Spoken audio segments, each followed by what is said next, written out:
Muling nakatanggap si Lord Ray ng mga ulat tungkol sa mga kakaibang pangyayari na kamakailan lamang naganap sa kanilang lugar, kung saan bigla niyang napagtanto na katulad ito sa nangyari sa Forest of the Beast. Kaya nang napagtanto din niya na marahil nakapasok na ang kanilang mga kaaway sa kanilang teritoryo, agad niyang inutusan ang kanyang mga tauhan na bumuo ng unit na may kasanayan sa paghahanap, habang hiniling din niya na isama ang 6 sovereigns na tinatawag, dahil ito ay seryoso ng sitwasyon. Hindi siya makapaniwala sa kanyang sarili na hindi niya agad natukoy ang mga pangyayari, habang wala din siyang ideya kung ano ang balak ng Magic Empire of Deridas. Ngunit naiinis si Rain dahil walang malasakit ang mga ito sa buhay ng lahat ng inosenteng mamamayan na nakatira sa kanilang kaharian, para lamang makuha ang karapatan at kayamanan sa kanilang dungeon. Samantala ay hindi naman makapaniwala ang dalawa na kumakain sila ngayon ng masarap na pagkain, dahil sa kabutihang palad ay ibinigay pa rin sa kanila ng Guildmaster ang bayad sa napatay nilang goblin, kahit na nakalimutan nilang dalhin ang patunay na napatay nila ito. Ngayong natapos na ang kanilang unang misyon ni Lin, napapaisip si Nor kung gaano pa katagal mananatili ang prinsesa, dahil gusto na niyang magsolo. Kaya nang maisipan na ni Lin na oras na upang umuwi ay napayes na lamang ang bida, ngunit sa hindi inaasahan ay bigla naman dumating ang kapatid nitong si Lord Rain. May pakiusap ito sa dalawa na tumungo sa isang lungsod sa Mountain District kinabukasan, kung saan ipinangako ng prinsipe na magbibigay siya ng karwahe at sapat na kabayaran para kay Nor dahil sa abalang iyon. Kaya kahit hindi pa sinasabi sa kanya ang detalye o ang kanilang magiging layunin para sa misyon na iyon, agad na tinanggap ni Nor ang pakiusap ng prinsipe, sa kadahilan ng makakasakay na rin siya sa wakas sa isang karwahe dahil hindi pa daw siya nakakasakay rito simula noong pagkabata. Habang ini-enjoy ni Nor ang tanawin dahil nakakita na rin siya sa wakas ng mga deer na nakikita niya lamang sa Manila Zoo, napansin niya si Lin na tila hindi nag-e-enjoy sa kanilang joyride. Humingi ng paumanhin si Lin dahil sa kahilingan ng kanyang kapatid, ngunit sinabi ni Nor na huwag siyang mag-alala dahil babayaran naman siya para dito, at bilang kabayaran na rin ito sa pagtulong sa kanya sa pagpatay sa goblin. Ngunit tila hindi lang yun ang bumabagabag para kay Lin, dahil habang si Nor ay excited ay iba naman ang kanyang pakiramdam, noong ipinaliwanag na ng kanyang kapatid ang kanilang mga tatahaking ruta. Dahil noong sabihin ni Rain kung walang ibang mangyayari sa kanilang paglalakbay ay kailangan nilang tawirin ang bundok patungo sa Holy Theocracy of Mithra, habang tila magiging isang happy trip lamang iyon kapag walang ibang mangyayaring kakaiba. Sinabi naman sa kanya ni Ines na huwag siya masyadong mag-alala, ngunit lumalabas na binigyan si Ines ng lihim na utos ni Rain bago sila umalis. Sinabi sa kanya ni Rain na kapag dumating na ang isang krisis na maaaring ikawasak ng kaharian, nais nitong tumakas sila ni Nor at Lin papunta sa Mithra, kung saan hindi niya sinabi sa kanyang kapatid ang tungkol rito dahil alam niyang mananatili ito upang ipaglaban ang kabisera. Sinabi ni Ines na hindi magandang ideya na umalis siya ng kabisera habang nalalagay ito sa isang krisis, ngunit sinabi sa kanya ni Rain na siya lamang ang pinagkakatiwalaan niya pagdating sa kaligtasan ni Lin.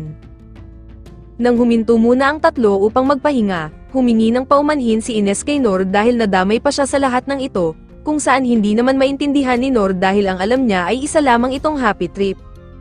Habang tikom pa rin ang bibig ni Ines tungkol sa kanilang totoong layunin, sinabi ni Ines sa bida na sisiguraduhin niyang magiging maayos ang kanilang kaligtasan ni Lin, ngunit sinabi ni Nor na huwag siyang mag-alala dahil kaya niyang ipagtanggol ang kanyang sarili at magaling din daw siya sa takbuhan.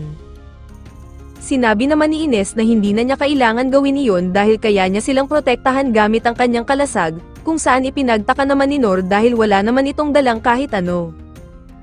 Kaya nang nakapagpasya si Ines na ipakita ang kanyang Divine Shield sa bida, ikinamangha ito ni Nor at naalala ang sinabi sa kanya ni Lin na kasing lakas daw ni Ines si Gilbert, habang siya naman ay nangangamote pang talunin ang isang mahinang goblin.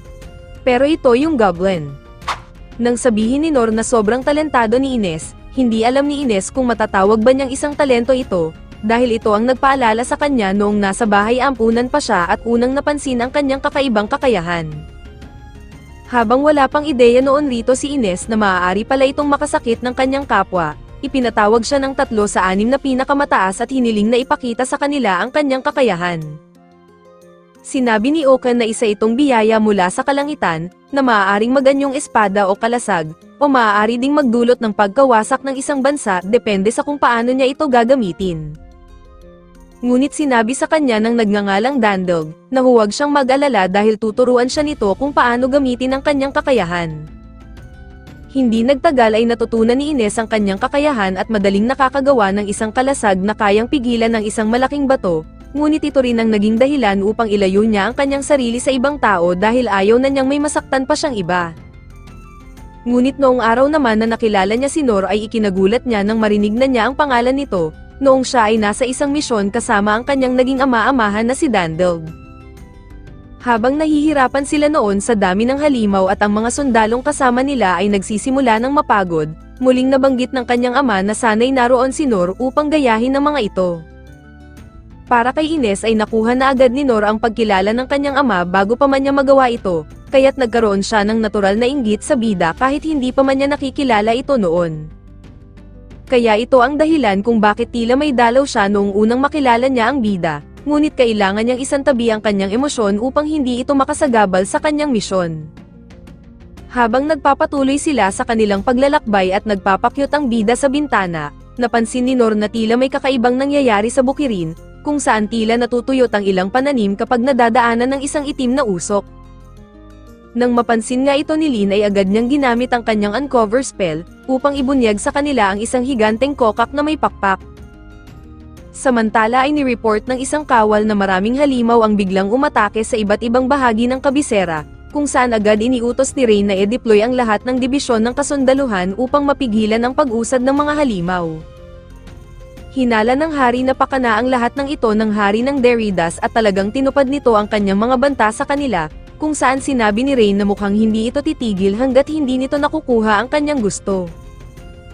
Nang itanong ng hari kung nasaan ang Sixth Sovereign, sinabi ni Rain na ang lahat ng ito ay naipadala na sa iba't ibang bahagi ng kabisera upang pigilan at puksain ang paglitaw ng mga malalakas na halimaw. Habang lumiliit ang kanilang puwersa ani ng hari, sumang-ayon naman rito si Rain subalit sa kabutihang palad ay nagawa na niyang mailayo ang kanyang kapatid na si Lin. Samantala, matapos naman ibunyag ni Lin ang halimaw na kokak gamit ang kanyang uncover spell, isang bata ang makikitang kasama nito ngunit bigla itong inatake ng halimaw. Habang agad itong nakilala ni Ines bilang isang Black Death Dragon, walang ano-anong sumugod si Nor upang salagin ang muling pag-atake ng halimaw at para mailigtas na rin ang batang lalaki. Habang busy si Nor na pinagpapari ang mga atake ng halimaw, sinabi ni Ines na hindi nagkataon lamang na biglang lumitaw doon ang batang lalaki, kundi kasama din ito na naitago ng spell, kung saan napagtanto nila na marahil isa itong demon folk. Nang maalala ni Lin ang naging usapan nila ni Rain tungkol sa mga demon folk, ipinaliwanag na sila ay halos kapareho ng tao ngunit isang mga demi-humans na may kakayahang kontrolin ang mga halimaw. Nabanggit ni Rain ang isang insidente na halos lipunin ng mga ito ang buong Mitra 200 taon na ang nakalipas, na kung saan ito ang naging dahilan upang sila ay ubusin ng mga tao. Ngunit marahil ay may mga natira pang mga demon folk sa mundo na nagtanim ng matinding galit laban sa buong sangkatauhan. Kaya napagtanto nila Ines na nangangahulugan lamang na ang batang iyon ay nagtatangkang dalhin ang halimaw sa kabisera upang atakihin ito. Subalit ang nakakainis kay Ines ay kung bakit biglang tinulungan ni Nor ang isang malinaw na kaaway, na para sa kanya ay isang kahangalan. Gayunpaman, handa pa rin tulungan ni Lin ang kanyang sensei, ngunit pinigilan siya ni Ines at sinabing huli na ito para kay Nor.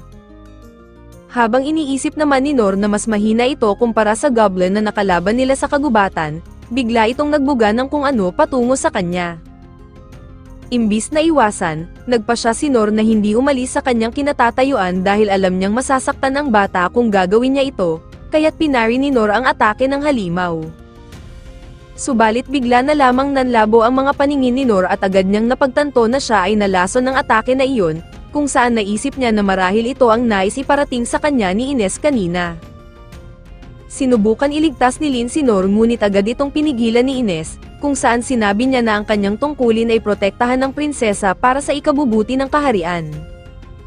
Bukod pa rito na ang isang pagbuga ng lason ng Black Death Dragon ay tiyak na isang kamatayan, kaya kahit kasama pa nila ang pinakamagaling nilang healer o si Mang Kepweng, ay hindi na rin nila kayang mailigtas ang bida. Kaya nang muling naglabas ang halimaw ng lason ay ginamit ni Ines ang kanyang kalasag, habang si Lin naman ay gumamit ng Purify para sa kanilang dalawa. Habang humihingi si Ines ng tawad kay Nor sa pag-iwan sa kanya, bigla niyang napansin ang pagtalsik ng kuko ng halimaw sa kanyang kalasag, na kung saan ikinagulat niya nang makitang patuloy pa ring lumalaban ang bida kahit tumutulo na ang mga lason sa mata at bibig nito. Doon na naintindihan ni Ines kung bakit mataas ang tingin ng kanyang ama kay Noor, kung saan ito ay dahil sa kanyang katatagan at hindi matitinag na kagustuhang protektahan ng iba. Subalit sa huling pagsalag ni Noor sa atake ng halimaw ay hindi na rin kinaya ng kanyang katawan, ngunit nang makita niya ang lason mula sa kanyang bibig ay tila nagawa niyang mapagtagumpayan ito. At dito muna nagtatapos ang ating recap, like and share naman dyan, maraming salamat sa palaging panonood.